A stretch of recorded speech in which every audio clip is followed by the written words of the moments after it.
তখন আমার বয়স অনেক কম, সালটা 2018। এখন তো আপনি অভিনয় করছেন 18 না 2020 না 18, হ্যাঁ 18।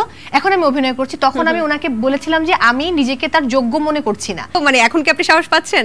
এখন আই থিংক এখন পারবো আমি। এখন পারবেন? আচ্ছা আচ্ছা, তাহলে কিন্তু এটা একটা প্রস্তাব ছিল। জায়েদ খান সম্পর্কে আপনার কোন খারাপ লাগাটা আছে? জায়েদ ভাই কি বলবো, এই যে জায়েদ ভাই ভাইরাল হওয়ার একটা প্রবণতা তার মধ্যে আছে, এটা খারাপ। উনি মানুষটা সহজ সরল, ওনাকে যে কোনো প্রশ্ন আপনি করে ফেলতে পারবেন। যেমন আমার সাথে অনেক প্রশ্ন নিয়ে ঝামেলা হচ্ছে, জায়েদ ভাই কিন্তু সব উত্তর দিয়ে দিবে, এটা একদিকে খুব পজিটিভ। আচ্ছা, বাট আমার মনে হয় যে ওনার এখন অভিনয় আরো, মানে সে অভিনয় লাস্টে আমাকে বলেছিল যে একটা কাজ করে মনে হচ্ছে তার সে ভালো অভিনয় করতেছে, আগে মনে হয়নি। সো সে ব্যক্তি মানুষ ভালো, মানুষের উপকারে সে কাজে আসে। আপনি যে কোনো বিপদ ওনাকে ফোন করলে উনি ফোন ধরবে এবং আপনার উপকার করবে। তবে আমার মনে হয় যে এত ভাইরাল হওয়ার চিন্তা না করে মানে কাজের দিকে মনোযোগী হওয়াটা বেশি জরুরি। শাহরিয়ার নাজিম জয়ের উনি তো একজন উপস্থাপক, পরিচালক এবং সাথে তিনি একজন অভিনেতা, ভালো অভিনেতা। ওনার কোন বিষয়টা আপনার খারাপ লাগে? ওনার কোন বিষয়টা খারাপ লাগে? এই যে সবাই না পরবর্তী ইন্টারভিউতে আপনাকে না জয় ভাইয়ের সাথে আমার এরকম হয়েছে যে পরে আমি খুব রিকোয়েস্ট করেছি, ভাইয়া প্লিজ আপনি এই পার্টটা দিয়েন না। জয় ভাই সবাইকে বিব্রত করে, এটা হয়তো খারাপ লাগার, বাট তিনি খুবই টেকনিক্যাল, অনেক স্টাডি করে বসেন এবং উনি ওনার মতো করে ওনার একটা ধারা উনি তৈরি করেছেন। আপনি জয় ভাইকে একটা প্রশ্ন করেছিলেন, আমি দেখে এসেছি, সেটা খুব মানে ভাইরাল, যে তথাকথিত ভাইরালের কথা বলছেন সেটা ভাইরাল হয়েছিল, যে আপনি কোন নায়িকাকে হাগ করতে চান এবং কিস করতে চান। আজকে আমি আপনাকে প্রশ্নটা ছুড়ে দিচ্ছি, আপনি বাংলাদেশের কোন নায়ককে হাগ করতে চান এবং কিস করতে চান? বাংলাদেশের কোনো নায়ককে চাই না। আচ্ছা, বাইরে হলে পরমব্রত চট্টোপাধ্যায়। হ্যাঁ। আচ্ছা, তাকে কিস করতে চান আবার হাগ? দুটোই করব। অর্ধেক করে আসবেন?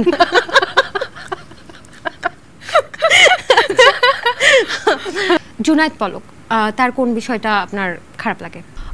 ওনাকে নিয়ে, ব্যক্তি পলককে নিয়ে তো আসলে বহুত কিছু হচ্ছে, বাট জুনায়েদ আহমেদ পলক যদি একটু বলি, লাস্ট 1.5 বছর সামহাও আমি আইসিটি মিনিস্ট্রি কোনো শো করতে পারি না। আমি একটা প্রতিষ্ঠানের একটা এজেন্সির হয়ে কাজ করতাম।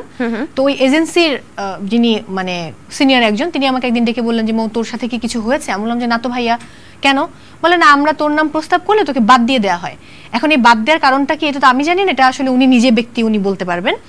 বাট আমার কাছে মনে হয় যে এত রাজনৈতিক কাজগুলো অনেক একটু শুদ্ধ থেকে করলে না অনেক ভালো কিছু করা যেত। আপনার কি মনে হয় যে উপস্থাপনের ক্ষেত্রে লবিং এর প্রয়োজন আছে? I don't think so. আপনার কখনো প্রয়োজন হয়েছে? না, আমার লবিং লাগেনি কখনো। কখনোই না? না, কখনো লাগেনি। আমি বুকে হাত দিয়ে বলতে পারি। চিত্রনায়িকা অপু বিশ্বাস, অপুদের কথা বলার ক্ষেত্রে আর একটু সচেতন হওয়া উচিত। আমি আপনাকে 1, 2, 3 এভাবে ক্রমানুসারে সাজাতে বললাম, ঠিক আছে? 3 জন উপস্থাপিকার নাম বলবো, পিয়া জান্নাতুল, শ্রাবণ্য তৌহিদা এবং নীল হুরে জাহান। উপস্থাপকদের কাকে কাকে আগে উপরে রাখবো? কাকে 1, 2, 3? 1, 2, 3 করবো। 1 নম্বরে নীল, 2 নম্বরে শ্রাবণ্য তৌহিদা, 3 নম্বরে পিয়া জান্নাতুল। এখানে আপু তো মডেল। আচ্ছা, এখন মানে পিয়া আপুর প্যাটার্নটা আলাদা। না, পিয়া আপু আগে উপস্থাপনা করতো, কিন্তু পিয়া আপুর প্যাটার্নটা তো আলাদা। সো ওইভাবে একদম সব রকম উপস্থাপনা হিসেবে যদি আমি ধরি, তাহলে আমি নীলকে প্রথমে রাখবো, তারপর শ্রাবণ্য, তারপর হচ্ছে। আপনি মুক্তিযুদ্ধ দেখেননি নিশ্চয়ই, আপনি সাম্প্রতিক সময় কি দেখেছেন যেটা আপনি আবেগ আপ্লুত হয়েছেন? আমি বন্যা দেখেছি, অনেকে ওখানে গিয়ে দেখেনি, আমি একদম প্রত্যন্ত অঞ্চলে গিয়ে মানুষের হাহাকার দেখেছি। এটার সাথে এই কোনো কম্পেয়ার চলে না, তুলনা চলে না। আচ্ছা, সবকিছু ঠিক আছে বলতে বলতে কি মাঝে মাঝে ক্লান্ত লাগে? অফকোর্স ক্লান্ত লাগে। প্রধানমন্ত্রী যদি হন আপনি কখনো, তাহলে কোন 3টা কাজ আপনি করতেন? আমি সবার আগে দুর্নীতিটা রোধ করতাম, কারণ দুর্নীতি দমন করতে পারলে সবকিছু অটোমেটিক্যালি চলে আসবে। আচ্ছা, এবং একই সাথে আমি যেটা করতাম, কারো দ্বারা বায়াসড হতাম না।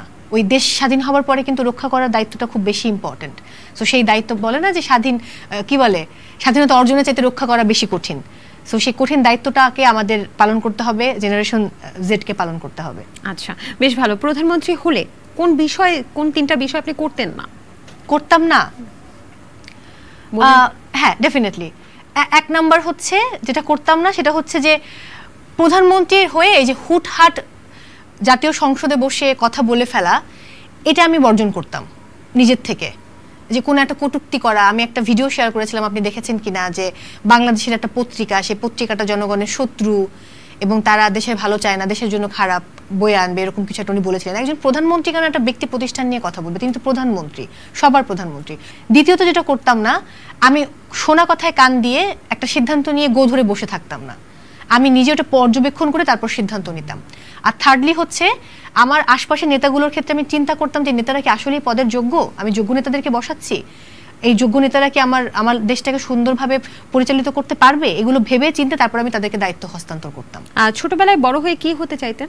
আমি ছোটবেলায় নায়িকা হতে চাইতাম, বিজ্ঞানী হতে চাইতাম, ডাক্তার হতে চাইতাম, নার্স হতে চাইতাম, তারপর হচ্ছে জজ হতে চাইতাম। মানে আমার চাওয়াগুলো পরিবর্তন হতো, আমি কখনোই উপস্থাপক হতে চাইনি। কিন্তু আপনার বাবা তো আপনাকে মেডিকেল কলেজে